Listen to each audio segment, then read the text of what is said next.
Good morning students. સર્વેઇંગ સબ્જેક્ટમાં આપણે new topic જોઈ રહ્યા છીએ, મેથડ ઓફ લેવલિંગ.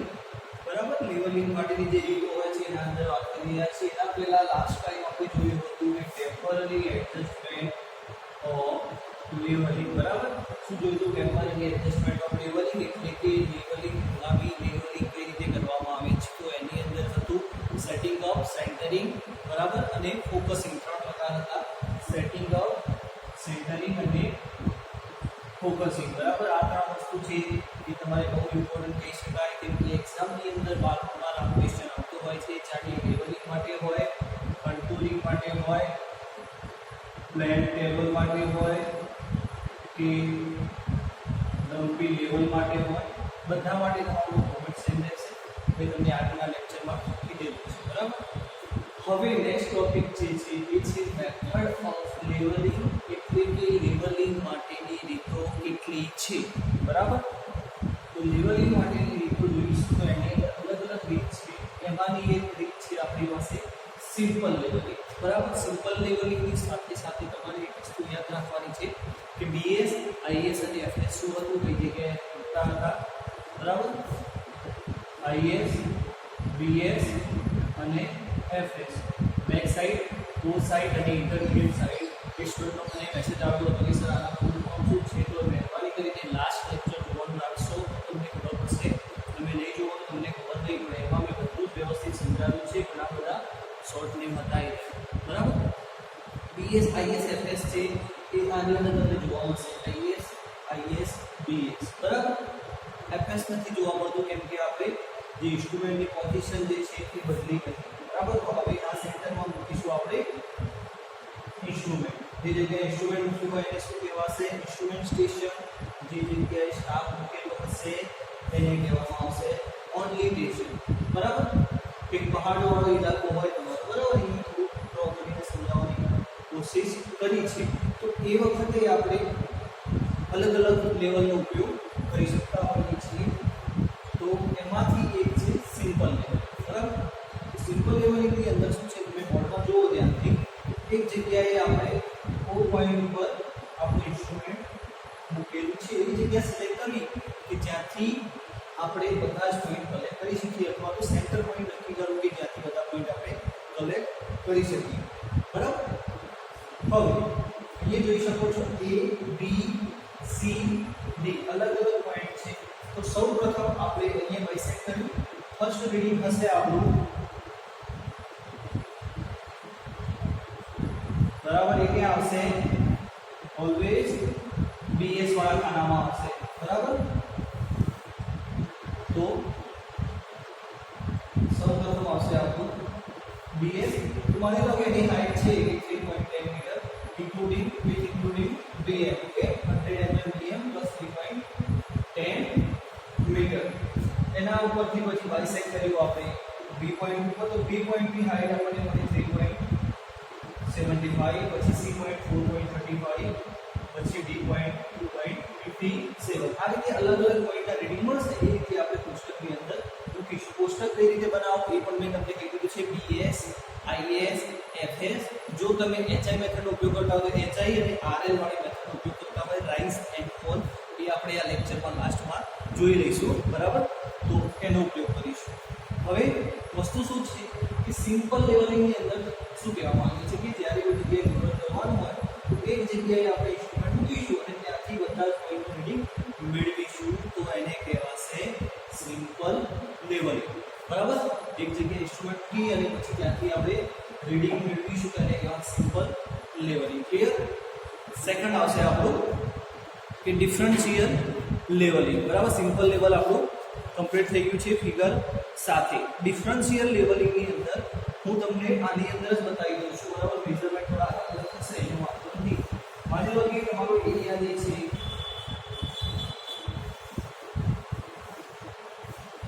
એ આ રીતનો એરિયા હોય તમારો. બરાબર, તો કોઈ જગ્યાએ તમે ઇન્સ્ટ્રુમેન્ટ મૂકશો તો પહેલા આપણે ફિગર વ્યવસ્થિત દોરી લઈશું. હું તમને રીડિંગ સાથે ફિગર બતાવું છું કેમ કે તમારે જ્યારે સાઇટ ઉપર જશો અથવા તો તમે કોઈ પણ જગ્યાએ મેઝરમેન્ટ લેશો પ્રેક્ટિકલ અથવા તો તમારી ડેલી લાઈફની અંદર તમે સિવિલ એન્જિનિયર કોઈ પણ કામ કરતા હશો તો આ મેથડનો ઉપયોગ થશે જ, બરાબર. તો એ માટે આપણે આને શું કરીશું, મેઝરમેન્ટ સાથે જોઈશું.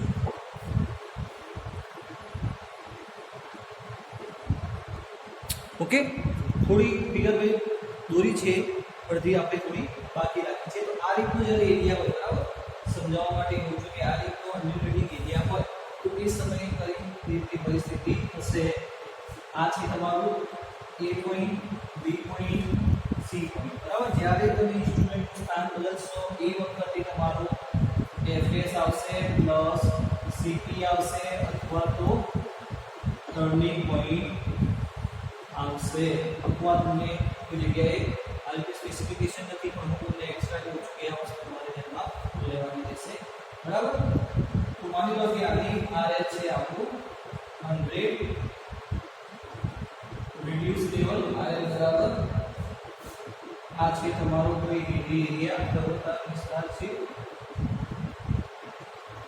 બરાબર. A પોઈન્ટ, B પોઈન્ટ અને C પોઈન્ટ ઉપર તમે ઇન્સ્ટ્રુમેન્ટ મૂક્યા છે. હવે શું થશે કે જ્યારે તમે A પોઈન્ટ ઉપર ઇન્સ્ટ્રુમેન્ટ મૂક્યું છે તો એ બાયસેક્ટ કરશો તો આ થશે તમારું BS, બરાબર. હાલ પૂરતું તમે યાદ રાખજો કે મેઝરમેન્ટ કઈ રીતે લેવા, BS FS તમને આગળ પણ શીખવાડી દઈશ. તો સૌપ્રથમ તમે બાયસેક્ટ કરશો પાછળની બાજુ, બરાબર. ફર્સ્ટ રીડિંગ થશે તે કેસો આપણે BS. માની લો કે આ રીડિંગ છે 1.50 મીટર. આગળ ગયા તો આ રીડિંગ તમને મળે છે 0.50 મીટર, બરાબર, 57 મીટર. હવે અહીંથી તમને આગળનો પોઈન્ટ નથી દેખાતો, મેં તમને પહેલા પણ કીધું આગળનો પોઈન્ટ દેખાતો ના હોય તો ઇન્સ્ટ્રુમેન્ટને એ રીતે સેટ કરો કે તમને નેક્સ્ટ લેવલ સુધીના લેવલ પોઈન્ટ તમને મળી જાય. તો આપણે ઇન્સ્ટ્રુમેન્ટને અહીંથી ઉપાડી અને આ જગ્યાએ મૂક્યું, ત્યાંથી પાછું બાયસેક્ટ કર્યું પાછળની બાજુ એટલે આપણને 4.70 મીટર રીડિંગ મળ્યું, બરાબર. આ થશે BS, બરાબર. એક વસ્તુ ધ્યાન રાખજો, આ થશે BS, આમાં ઓકે. IS और FS બંને ઇન્ક્લુડ થશે. આ થશે તમારું લાસ્ટ રીડિંગ એવરેજ. હવે આમાં જુઓ BS મળી ગયું 4.70 મીટર, આ તમને મળશે કંઈક 1.2.0 મીટર, આ રીડિંગ 1.9 મીટર. ક્લિયર? આ થશે BS, આ થશે તમારું IS અને લાસ્ટ રાઉન્ડ થશે તમારું FS. કેમ કે after complete your last point then change the instrument position. Okay, તમે ઇન્સ્ટ્રુમેન્ટની જગ્યા તમે બદલેલી છે ક્યારે કે ત્યારે જ્યારે તમને આ પોઈન્ટ પછી આગળનો પોઈન્ટ નથી દેખાતો તો તે વખતે શું કરશો, આપણે ઇન્સ્ટ્રુમેન્ટનું જે સ્થાન છે એ બદલી દઈશું. ઓકે, IS FS દેખાય છે તમને વ્યવસ્થિત? જો ના દેખાતું હોય તો પછી આપણે થોડું શું કરીએ, રાઇટિંગ થોડી મોટી કરી દઈશું. આ થશે તમારું IS, આ થશે તમારું FS. કોઈ જગ્યાએ તમે આ રીતે સમજાવીને જોવા નહીં મળે તો મહેરબાની કરીને વ્યવસ્થિત ધ્યાન આપજો. BS, IS, FS. હવે ઇન્સ્ટ્રુમેન્ટનું સ્થાન તમે અહીંથી બદલી અહીંયા આવ્યા એટલે આ બની થશે તમારું BS, આ થશે તમારું FS. આની હાઈટ લઈ જઈએ આપણે કે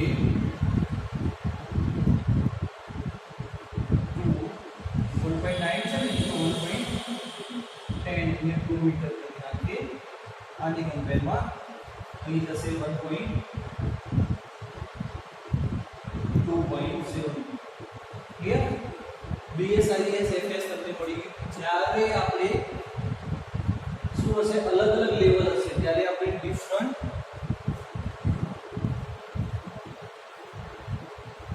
લેવલિંગનો ઉપયોગ કરીશું. જ્યારે તમારું જે પ્લેન એરિયા છે, લેવલ છે, લેવલમાં નથી કઈ રીતે ખબર પડશે?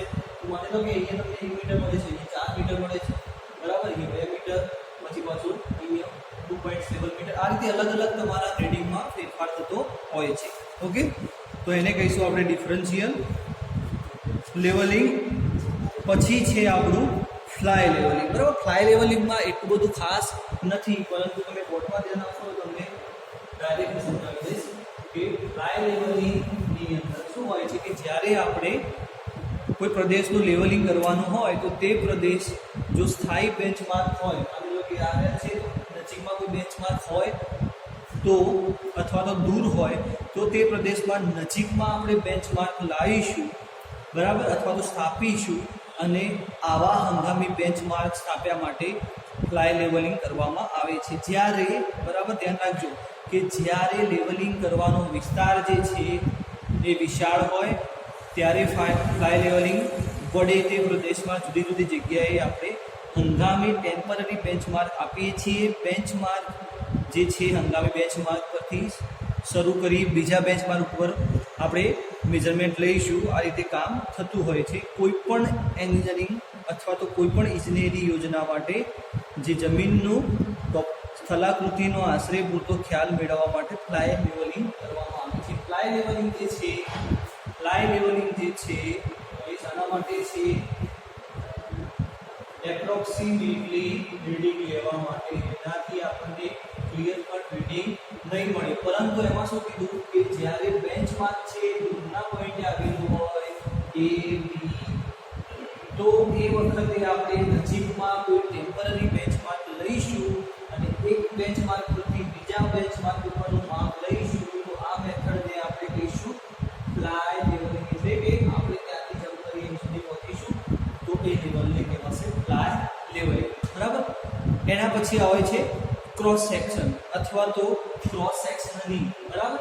તો એની અંદર શું છે એ વસ્તુ આપણે જોવાની રહેશે કે જ્યારે આપણે શું કહીએ છીએ, રેલવે લાઈન હોય આપણી, બરાબર, અથવા તો કેનાલ હોય અથવા તો રોડનું કામ હોય વગેરેની ડિઝાઇન વખતે આપણે શું કરીએ છીએ, મધ્યમમાંથી એક રેખા પસાર કરીએ છીએ. જે રીતે કે આપણે ફિલ્ડ બુકમાં જોયું હતું સિંગલ લાઈન અને ડબલ લાઈન વાળી, બરાબર.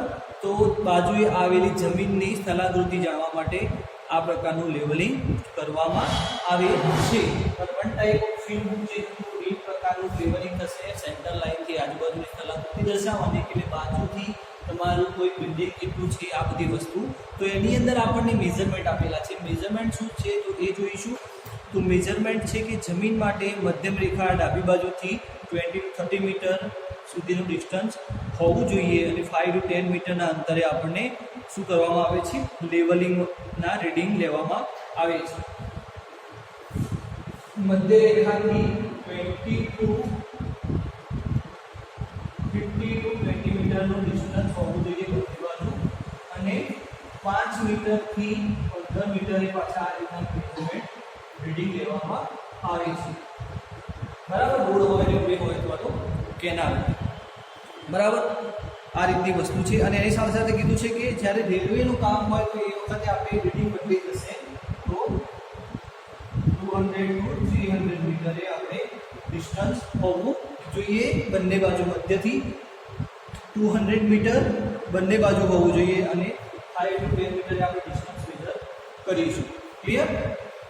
આ થશે આપણું ક્રોસ સેક્શનલ અથવા તો ક્રોસ સેક્શનલી. ફરી એકવાર જોઈ લો, આમાં કદાચ ભૂલ થતી હોય તો તમારી સમજવામાં કે રોડ હોય તો રોડને શું કરવામાં આવે છે કે રોડની બંને બાજુએ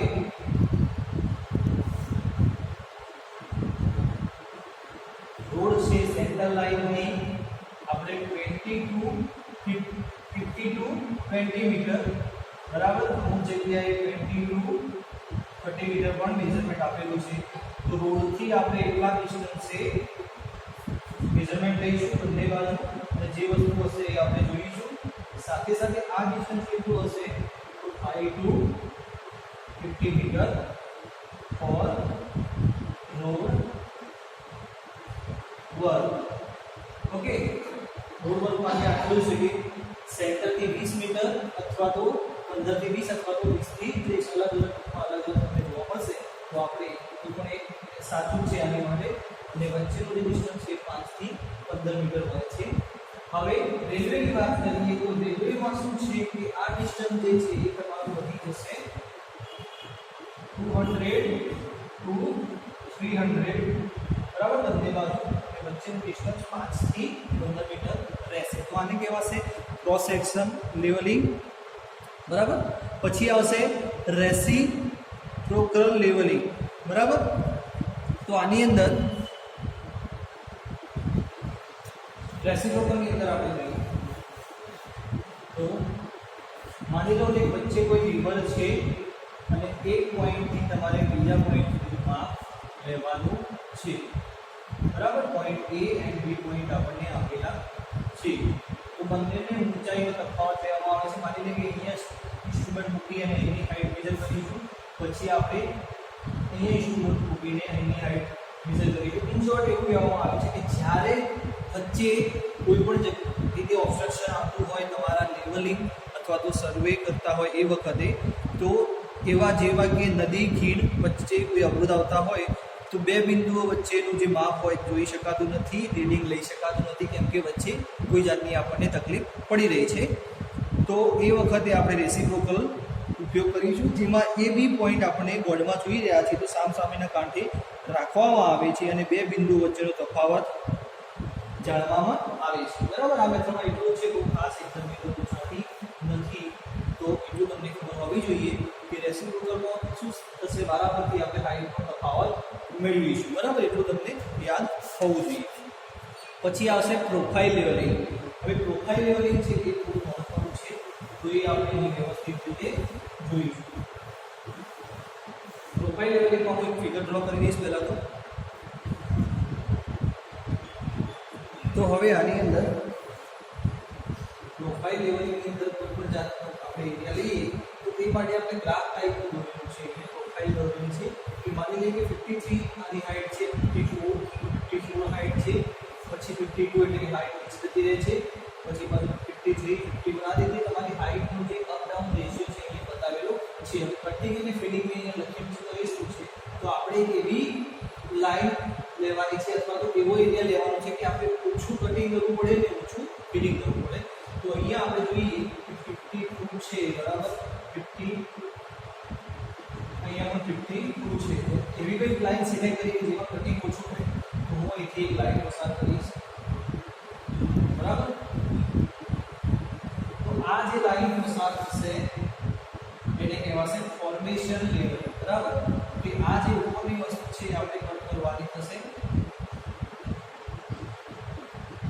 ડિપેન્ડ કરે છે બરાબર સાઈડ તમારી કેવી છે એના ઉપર.